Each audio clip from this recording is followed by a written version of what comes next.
especially on these episodes, I'm always going to wait until that cat finishes transforming and stretching, which happens at the end of the opening segment every time. But hey, welcome to welcome to the show. Welcome to Cryptic Corner, where we wrapping up our kitties of the night, our little terrors segment. So this is a show where we explore the unexplained, the supernatural, the paranormal, and hidden, the mysterious, the alien, the accursed, and the forbidden. So, thank you so much for joining me this evening. Sorry for my preamble. I just like that kitty stretch in there. It really sells the show or the episode, and it is animation I actually made myself, which is always a nice touch when it's homemade. Thank you so much. I just want to say, and this will be immortalized on this episode of Cryptic Corner. Thank you so much, First Vandalia, for upgrading your membership to being a Creation Watcher. Thank you so much for that. Yeah, Creation Watch is the next segment, and we have some more scary Halloween stuff. So it's going to be like a Halloween heavy episode, but I hope you guys are here for it. I love spooky season. I hope you do too. And then I want to thank Regios for gifting all these memberships to these fantastic people in the side chat, and kind of exposing some lurkers too, aren't ya? I didn't know so many people were in the midst, hanging out and watching. Now I know some names. Hello and thank you for. I'm not going to call you out because it sounds like you want to, just watch and listen. That's great, but thank you so much for sticking with me and being part of the show. Because everybody who hangs out, either when I do these live or when I cut up the segments for their evening time slots, whichever group you fall into, I appreciate your viewership, and please keep coming back. I love doing shows like this, and we're gonna get super weird with it tonight because this one takes us to the U.S. Capitol, because we are actually looking at something called the Demon Cat, and let me tell you, it's very different from the other demon cat that we've looked at. So I will say, we want this one. I will say the idea what this demon cat might be is a bit different as far as its origins. But I'm not gonna read this. I just wanted to show you some of the stuff about it. It dates back pretty far, but we're actually going to let this channel tell us about it. We've had Fernando narrate tales for us in the past, and I do like the channel. Willem DeFalco is the channel's name. I don't know why, but he covers stuff like this and just kind of tells the narrative about it, and kind of I like his casual approach and demeanor. So we're gonna roll with it because yeah, why not? So here we go. Yeah, Ghost and Spirit. Subscribe. Yeah, go subscribe to William DeFalco for helping provide a narrative for us today. This is Fernando for the latest Ghosts and Spirits podcast. Alright, let's go ahead and we'll make a Ghost of the Week entry here. This one was actually suggested. Let me know how the audio is. Because if not, I have to go back. If it's off, I have to go back in and manually edit it. And sometimes it's a pain. It was a pain with the one that released last night, the Animal Whisperer episode. I had so much hassle with the audio on it to edit it down because she was speaking so soft in some of those videos. So let me know. I think it sounds all right though. Good morning, Dee. That shit on one of my cryptids suggestions pages, and so I saw it there, and of course I realized this will be more fitting for the Ghosts and Spirits podcast.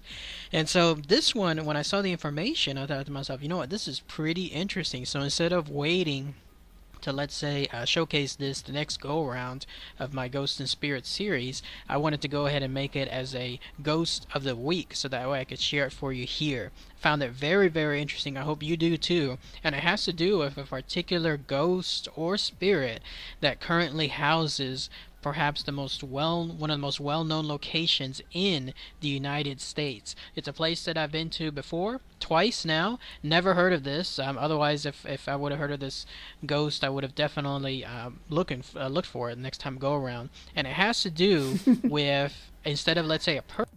Yeah, let's work something out, Vandalia. Thank you again for your 5 months of membership.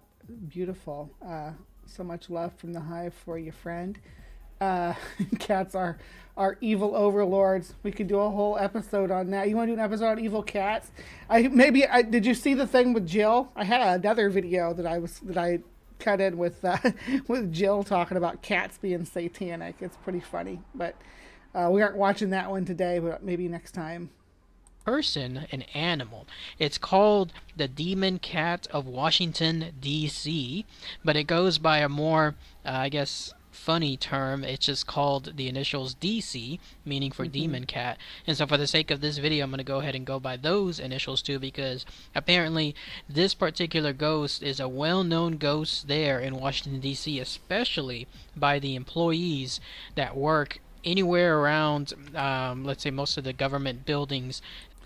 So Dr. Mordecai, there are no cats in the Bible. I think that's a true fact. I've not been able to find any, like if you search like the Bible Hub and stuff like that, I don't find any mention of cats. I think they mentioned mongooses though, which is weird because, I mean, mongooses are there too in that region and used for the same purposes and domesticated sort of to the same level.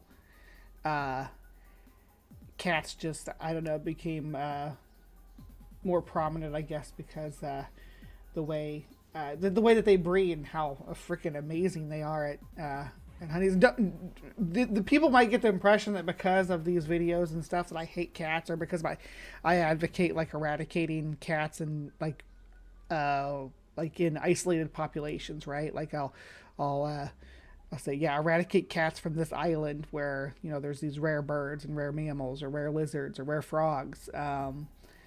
So that the native species don't get wiped out, so these endemic populations aren't destroyed. So a lot of people think, oh, you just hate cats. It's like, no, cats are just really too good at what they do. They're the perfect animal in that weight category. I mean, they outdid, you know, mongoose, another animal in that area of size and price type is ferrets. They outcompeted them. Terriers, little terriers and like wiener dogs and stuff, they're actually really good. If you train them right, they're really the most efficient animal at doing ratting and doing and just rodent control in general. If you train them right to go after them, they're better than a cat at it. Because cats will only do it when they feel like it, when they're in the mood, as we all know as cat owners. Yes, cats are OP. Dr. Tap said it best.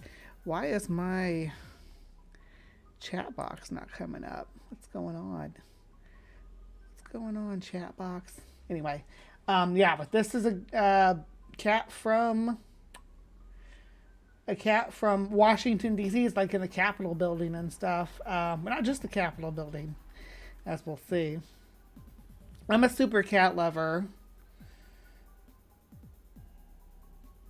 No mention of domestic cats in the Bible. Yeah. I think there's like lions and stuff, though. Yeah, if you talk about wild cats.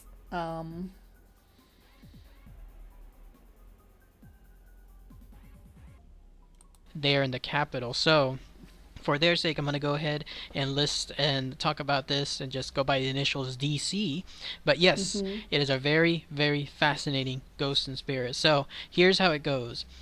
You have to go straight to the Capitol, and the U.S. Capitol, in other words, and there, if you go towards certain particular areas, then you can come across this particular animal spirit. It's a cat, but it's a cat that can apparently change sizes and can do other things altogether, and I'll talk about that just here in a minute. First, a brief history as to where this cat could have come about. Back then, when the Capitol first opened, let's say it was built and it was ready to go, there was a lot of cats that were brought in to essentially take care of a whole bunch of... I get it. I used to daydream about being able to have a pet lynx. I was like, oh my god, if I could have any animal as a pet in the whole world, it'd be a big fluffy Eurasian lynx. One of the ones that is like leopard sized, but instead of being proportioned like a leopard where they're long and short, and they're tall and kind of like a dog, and they're lanky, and they got floppy ear tassels and short tails and huge feet. A lynx's foot, despite how small they are, a lynx has feet like that. They're so huge, as big as my head. So their beans are huge. They have the biggest beans, toe beans. But you can't really have a lynx because they're not, they're not domesticated. Something like the closest you can get would be having a hybrid. Not the golden cat. What's the serval and the domestic cat? What is the hybrid called? It'll come to me. We'll watch the video anyway. You love big beans and you cannot lie. Of rats that were around the U.S. Capitol. It's a common feature. Cats are the most prolific and best hunters when it comes to killing. That might be right, Bingles. That might be. He just said something wrong here too, because. And best hunters when it comes to cats are the most prolific and best hunters when it comes to killing rats, and by in turn. False, because like I said, the terriers are actually better at it, much better. But they have to be trained. But once they're trained, they're so much better. They're so efficient. They can do like hundreds of rats in a building. They can just go in and get them all. It's quite impressive. I'll have to pull up some pictures of them doing that. But yeah, that's not correct. But cats are effective predators. Probably the most effective predator of small animals, but not the most efficient ratters.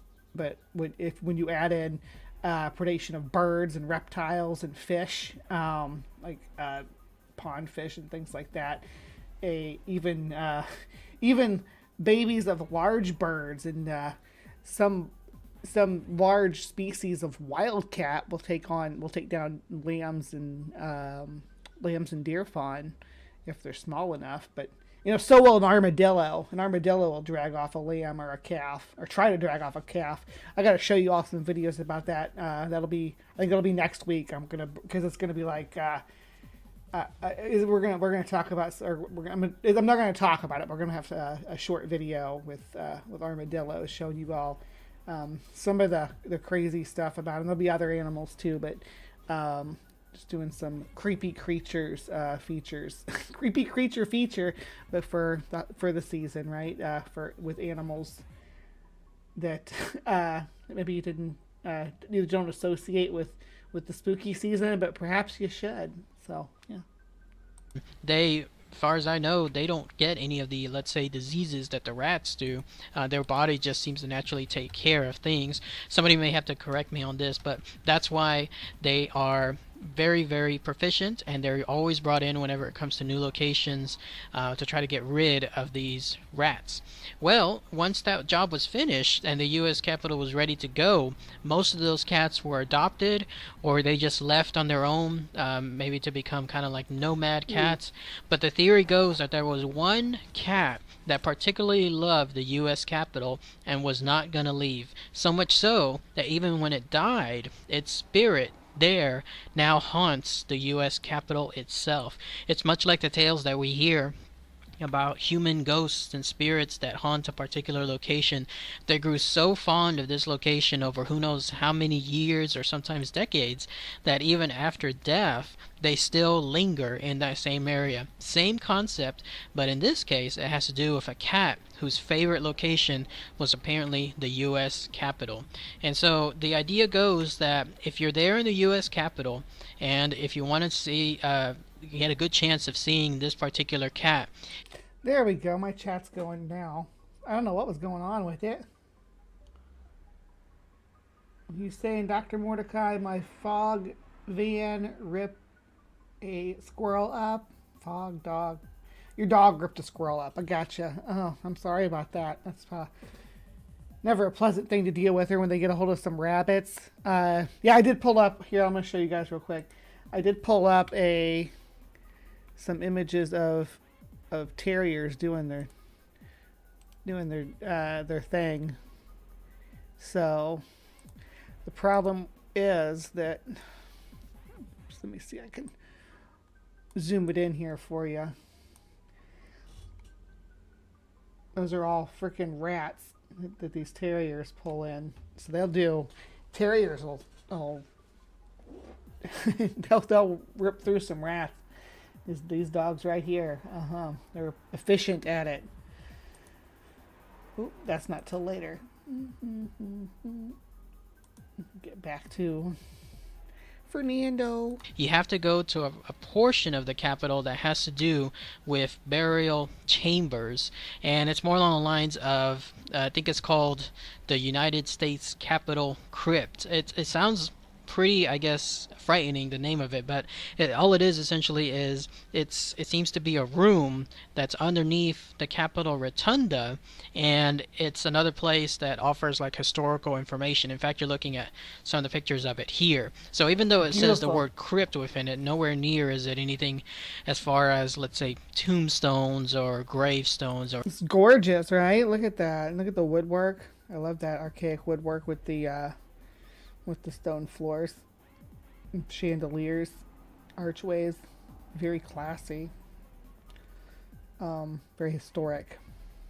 Or anything along those lines. But if you go just a little bit outside of that crypt, you're going to see a gate of some sort. And near that gate, which you're looking at a picture here, that's where this thing, this DC, this demon cat, apparently has its home. Its official name is supposed to appear in the basement of the Senate near what's called the Catafalque storage room. That's quite a unique name, but that's apparently where it's located.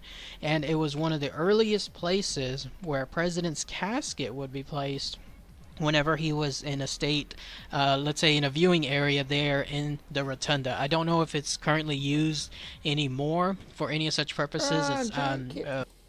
There's a giant kitty right now. Look how huge it is. That's part of the lore, though, that the kitty gets giant. Savannah cats, thank you. It was escaping my brain. I kept thinking like Pompous Cat, but I'm thinking of Pompous Cat because of another thing that we're covering later in the show. So, duh. And the Savannah cat, yeah, the Bengal cat has a wild catty ancestor too. I just can't think of which one it is. Only because I never really looked into that history per se, so if someone has that information, if it's still currently used that way, that'd be great to hear. But at least for the sake of this demon cat, that's where this particular spirit or ghost tends to be or located. So if you're on the hunt and let's say you want to see and have a good chance of seeing this thing, then that's where it's at. A good chance? What are the chances of seeing it? As far as I know, and from the lore, it's only been seen by like the night guards and stuff, right? And some select sightings. By the way, in order to see it, the tales go that you have to be by yourself. If you're in a group, then you're out of luck because this particular DC does not like having groups around it. It will only apparently appear if you're by yourself. Aunt Jury, you are my MVP today. You got that hybrid list pulled up. Thank you, babe. Unless I'm not saying you don't know that. Just if you do have that hybrid list pulled up, let us know what else hybridizes with domestic cats because I'm interested. I know that there are a lot of species that do.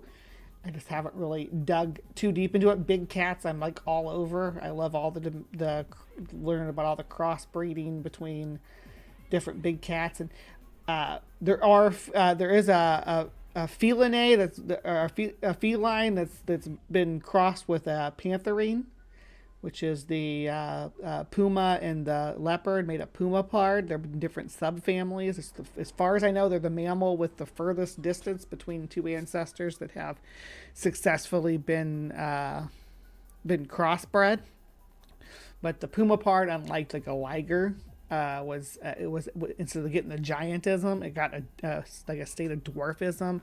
So they're really small. They were about the size of a bobcat. So they weren't as desired as these like giant hybrids or leopard and lion hybrids, which are have the spots in the manes. Or there's the I shared it with Tsunami. I think I shared it with all you guys. The hybrid between the jaguar and the lion, the jagulines. They are freaking like gorgeous looking, but of course you don't want to have hybrids, but it's interesting to find out what can hybridize.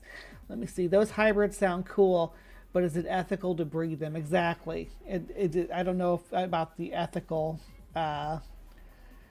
reply for any predation abolitionist watching. There's a difference between our fuck ups and collapsing an ecosystem by forcing our will. Yeah, harkening back to our conversation about predator abolitionism.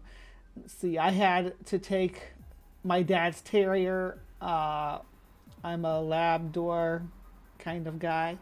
Cool. Yeah, about the hybrids. Let's see, what else did we got? I pulled up jungle cat crossed with domestic cat. Is it Chaucy? Tiger King ruined me. Sorry. Yeah. Well, I think taking big cats out of the hands of people like that is important. Unfortunately, we do need to have these animals in captivity because they aren't doing well in the not captivity. Right? They're not doing their natural habitat, which we have no control over. We have to depend on these foreign nations, which may or may not have good policies, and may or may not be able to properly police control over the big cats. Unfortunately, they aren't available. So having people that are willing to breed big cats in captivity is important. However,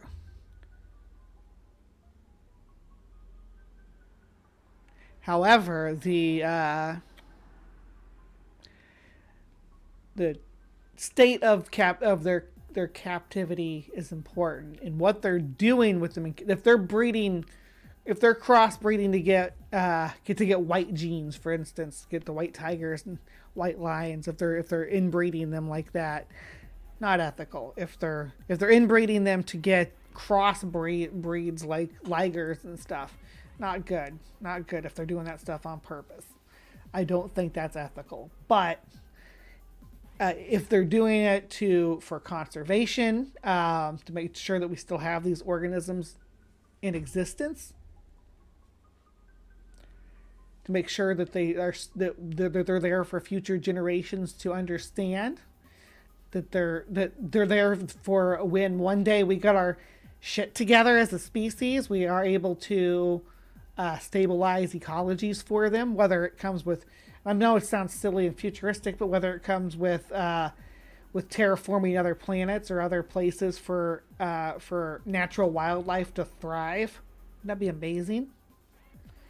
You know.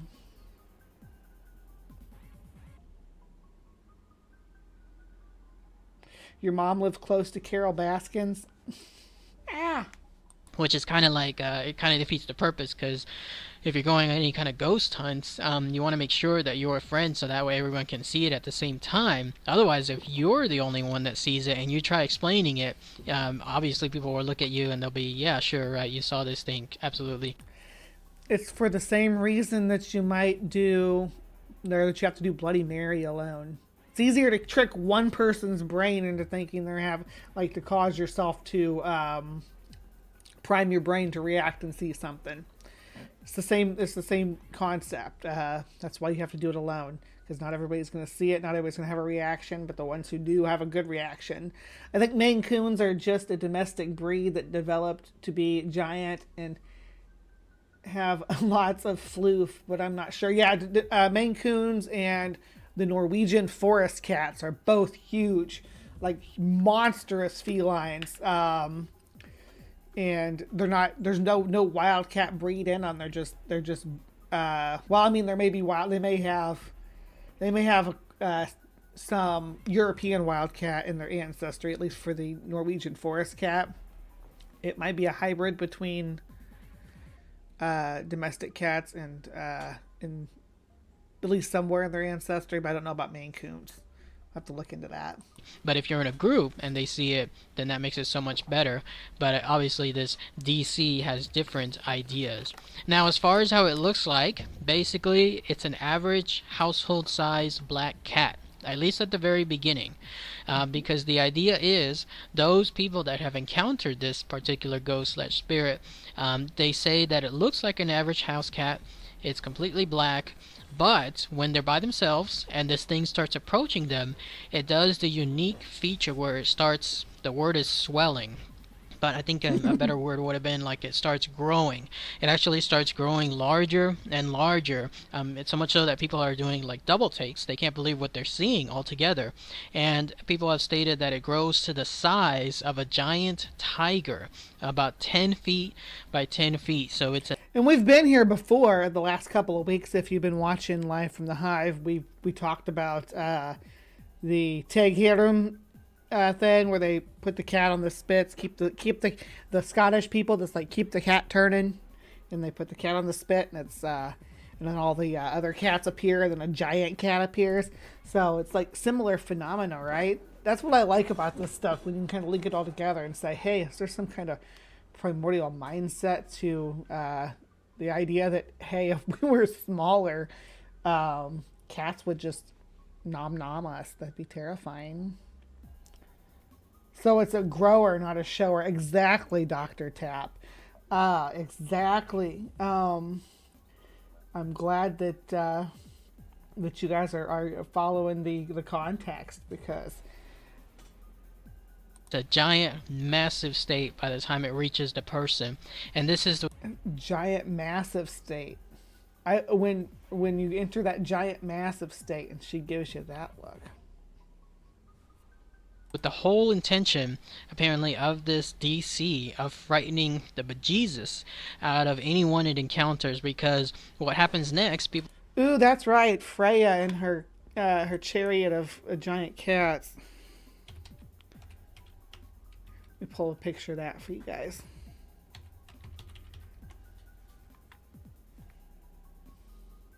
Yeah, we're going to look at that real quick, because that's pretty awesome.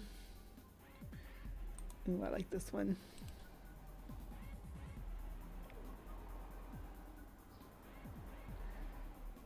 Where's the open image thing? There it is. All right. Here we go. Yeah. Check this out. You can put anybody's face in this image, so let me know if you want to have your face put over Freya with her kitties, and I'll do it. I keep going back to that one. There's our rats. There you are. Okay. And back to the show. People have reported is it'll actually start running straight to them. So again, imagine you have this thing that just a couple of seconds ago was the size of a house cat. Now it's the size of 10 feet tall. I think Maya, that you guys are killing me today. You guys are killing me. You're keeping me busy though. The chat is popping off today, you guys. And then on top of that, it's running straight towards you. People also report that its eyes seem to be glowing a very bloodish, like reddish tone to them. And in other cases, it seems to be more on the lines of yellow eyes, like some cats tend to have, but it's glowing in some sort. And then it just runs straight at the person. I think it depends on what color the cat's eyes are. I think which color it reflects. I had a white cat with a green and blue eye, and they reflected different colors. I can't remember which reflected what color though, but they reflected different colors from each other. All the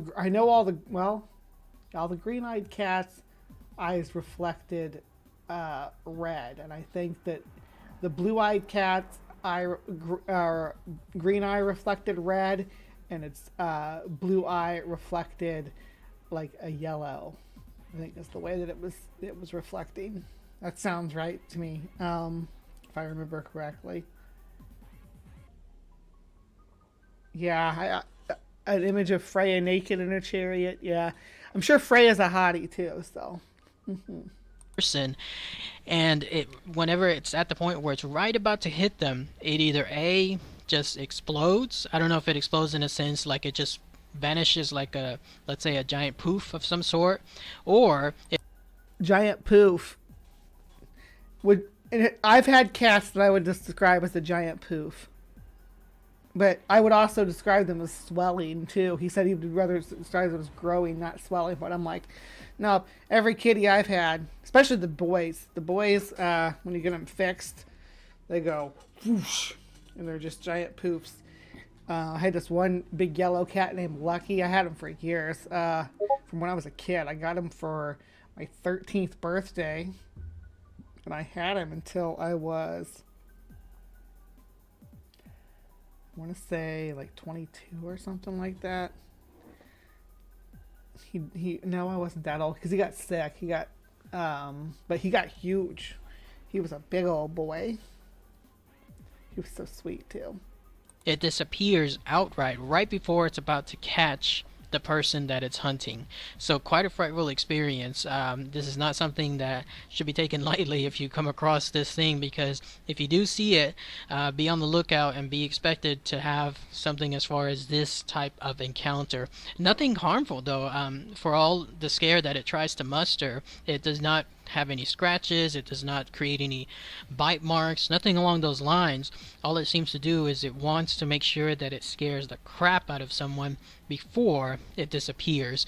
At least in an indirect manner, people have been harmed in some way, because people reportedly passed out right before the cat was able to pounce on them, and then someone else, I think I was reading somewhere, had like some kind of minor heart attack, understandably so, when they saw this thing running straight through them. And when that happened, then I don't know if they died later on or if they suffered something else altogether, but those are the more indirect transactions that occurred.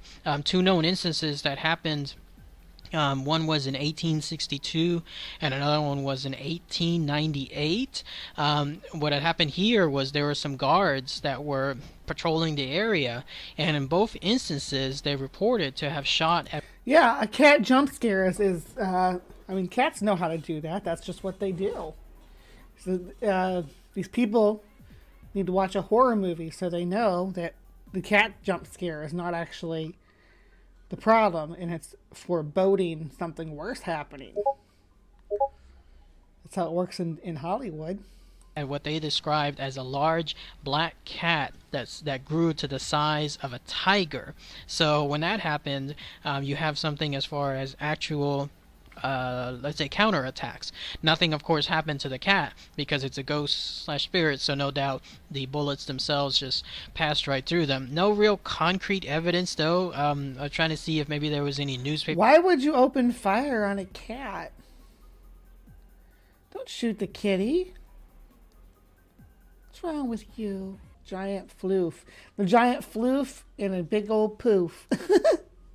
Clippings or something along the lines of some kind of report that was officially drafted about those incidents, but no, nothing really along those lines. By the way, if you want any what's considered physical proof of this cat that you can see to this day without actually having to encounter the cat, if you go across to another part, it's by the concrete area of the old Senate Rotunda. If you're there, look for an area that has some paw prints permanent. It's got some kitty prints in the concrete. Apparently. I don't know, that doesn't look like kitty prints to me, but I mean, a house cat the size of a tiger, yeah, I would. What, open fire on it?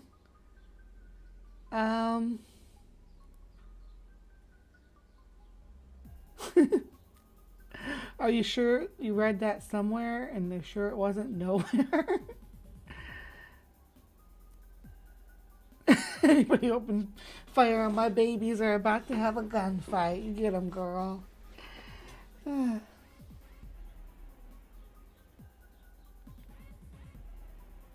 Cast right into that concrete. I've included a picture of them here. According to the people that states about this DC and what it does and how it lives there, these are the actual prints of the cat itself. That somehow it just was able to print itself in a permanent manner there as a reminder to everyone. Now that does look like cat paw prints. And I do want to say to you guys that I don't blame you for having a different reaction than I would to seeing a big cat. My reaction is going to be, I want to pet it and stuff. I'm not going to be scared. As long as you don't make the cat feel threatened and it knows you see it, for the most part. I could show you videos of in Africa and stuff. They chase, a guy with a stick chases a pride of lions away from his cows. It's not it's when they ambush you that's the problem. But if they see you and you see them, you win for the most part. And ones that are in captivity that might associate you with food are more likely to are more likely to be problematic than a wild one. Wild one's probably going to run away from you. It's the ones that are raised in captivity that really can become problematic. Obviously, there's prolific man-eaters, but they almost always have some kind of physiological restraints, some anatomical issue, whether it's with their jaw or their paw, or maybe a broken tooth, something that's hindering them from being able to hunt their regular prey, so they ambush humans. But other than that, most wild cats are going to run away from you. The most dangerous ones in the wild are probably tigers, but that's because they're just so dang good at camouflaging themselves that they still, and of course, lions and tigers and leopards all evolved alongside Homo sapiens, so they've kind of they know what's up.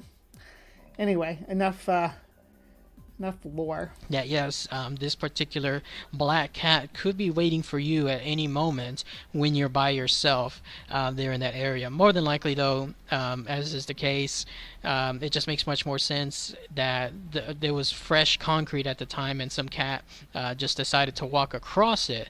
But now that it's there, people just loosely tie it to this DC, whatever this demon cat is, of Washington, D.C. But other than that, not too many other stories. There are some loose tie-ins with regards to this cat almost being like a Mothman of sorts. It's supposed to appear every single time that there's some kind of major tragic event. Like, for example, people have reportedly stated that it appeared or was seen right before the assassinations of John F. Kennedy, and then also all the way back to Abraham Lincoln. It apparently also appeared right before the death of Franklin Roosevelt.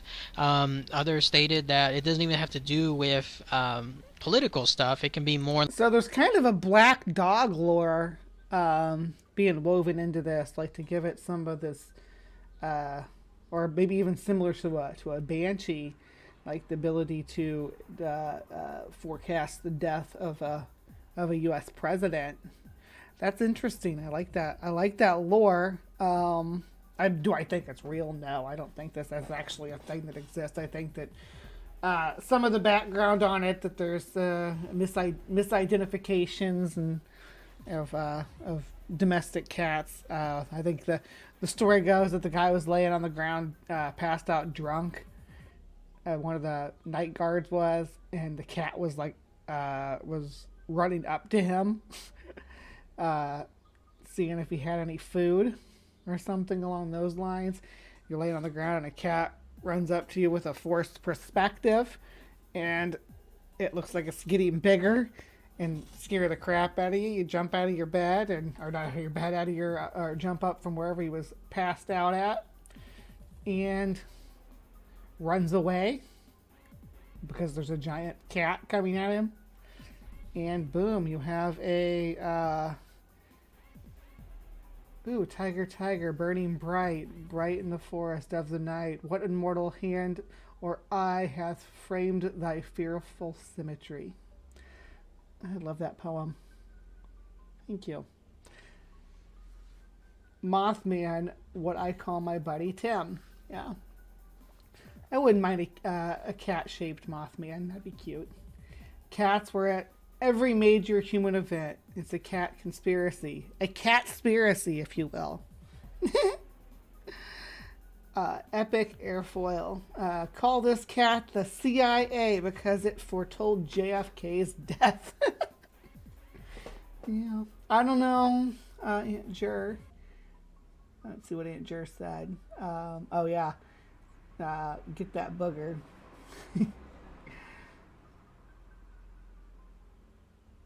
I'm all hopped up on caffeine and phonics over here. All right, Al.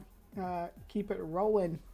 All right, we're gonna keep it rolling because we're 12 minutes in, and yeah, we're filling the time slot though, so no worries. Let's get back to the video though. On the lines of major events, for example, people reportedly seeing it somewhere around there in the capital area right before the stock market crashed, the major one of 1929, and then also people just apparently report it even when it's not anything tragic altogether. Essentially, every time there's a whole new president being sworn in. So now I kind of feel I was like digging this cat and like into it and stuff, and now I kind of feel like he's a crypto bro. It's like, dude, you gotta watch your account and you gotta keep those stocks and forexes or whatever. It's like, oh, come on now.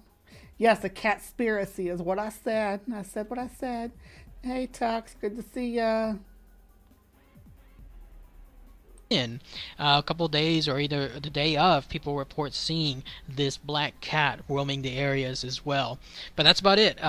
There's no other real instance of it, let's say, being on a timely schedule. It's just more along the lines of like the Mothman, where when people see it, it alerts them that, hey, something bad could be happening altogether sometime soon.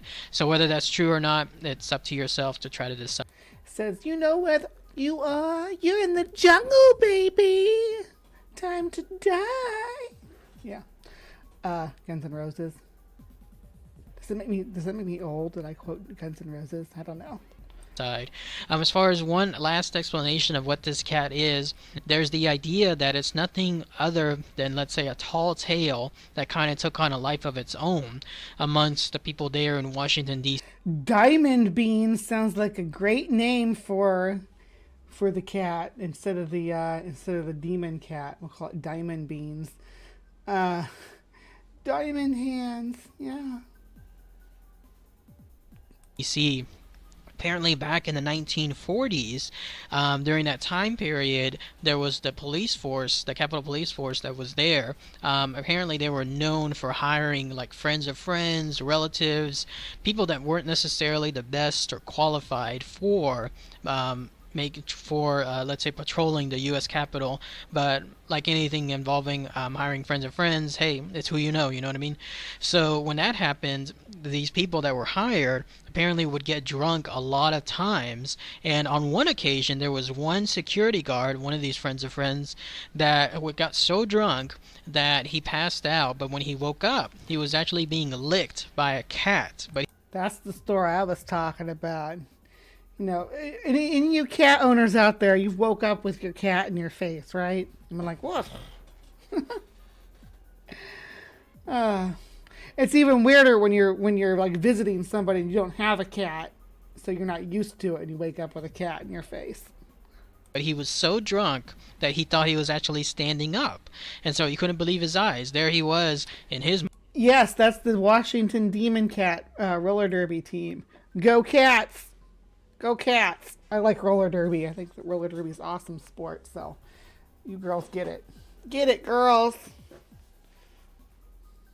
Mind standing up, and there was this cat licking, I guess, somewhere near his face, and he thought to himself, oh my goodness, this cat must be humongous. What am I seeing? And so he told someone else about it.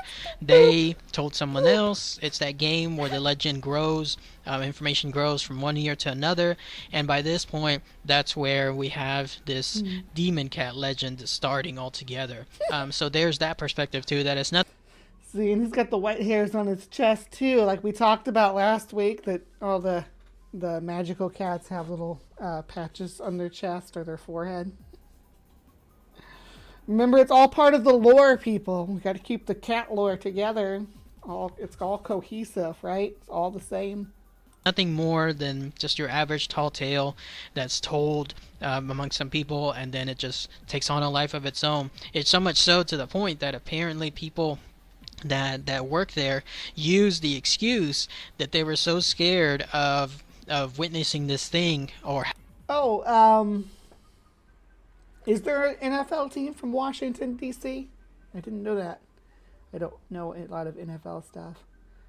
I don't own a cat, but I have woken up that way with a cat in your face. Yeah, I've woken up that way several times. I've had cats, and I don't have any cats right now. I'd love to get a cat, but I can't get a cat living here, so I can't have a cat. I can't have any kind of pet in my apartment, unfortunately. But we'll see what the future holds. Because I love animals.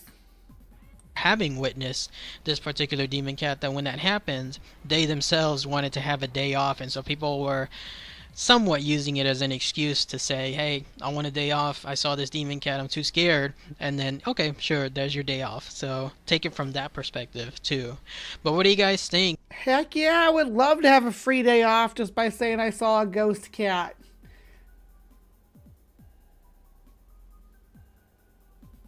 I'd just be like, yeah, I saw a ghost cat. Can I have Friday off? And I'd be like, yeah. Waking up to a cat is always less shocking than waking to a ferret. The ferrets are always more bitey.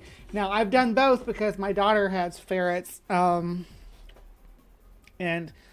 they're so adorable. They get up under your chin and kind of with their wet noses. Cats don't usually do that.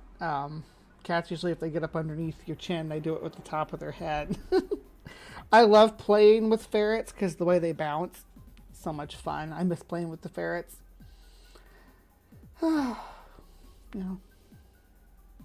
The demon cat of Washington, D.C., or as is most commonly known, D.C. itself. If anyone knows any more information about this particular ghost slash spirit, it'd be great to hear. If anyone has visited Washington, D.C. and seen or come close to seeing whatever this thing is, that would also be great to hear. Alas, I've been to Washington, D.C. twice. Once when I was much younger, and then more recently, I think about 2 or 3 years back or so. Had I known about this, I would have definitely taken a look the last time I was at the Capitol. But again, it's that crazy thing where just Wait a second. Urban legend, praying mantis, the $1,000 bug, a buggy burrito. We'll have to watch that sometime and see what that's all about. I'm interested in what you got going on there with the praying mantises under your urban legend section, my friend. But that'll be a future event, a future affair. So we'll have to remember to circle back to this. I don't think it doesn't sound like it doesn't really be long enough for a whole Cryptic Corner episode. But if we do whole bug urban legend Cryptic Corner episode, would you guys be down for that? We can talk about the spiders laying eggs in the swollen spot on your face, and we can talk about maybe the ones that get into your bananas and stuff like that. We can talk about that and do a kind of urban legend versus reality breakdown. I'm here for it. I already have something else scheduled for next week, but I can put that in the schedule to do that, and we'll do this video as well if you guys are here for it. If you're not, you know what, I'm actually going to put it to a poll, because I can shuffle things about. But I had like Halloween stuff all set up. Yeah, let's do a poll. I haven't done a poll in a while, and I should do more polls. I think I should, don't you guys? Let's see. So we'll do should I cover or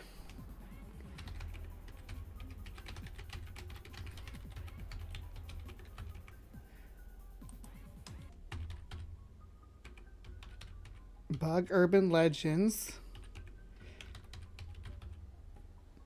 or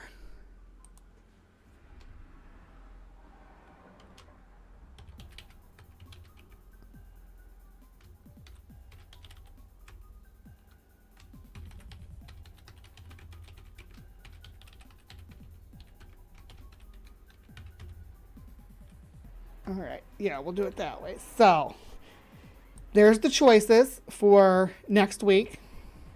Not to say that I won't do the bug urban legends sometime later, but I had Halloween stuff scheduled for like the next 3 weeks.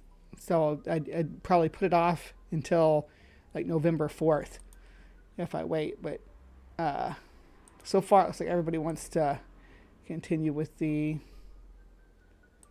But we'll see. I'm going to actually... we'll see what happens. I love doing polls with you guys. So... regardless, we'll get around to all of them, but I do want to talk about the stuff that you guys are interested in hearing. Anyway, so that was for today's episode. Oh, I'm all blurry. Hold on. How did that happen? I think I bumped my elbow on the desk and it makes it blur out.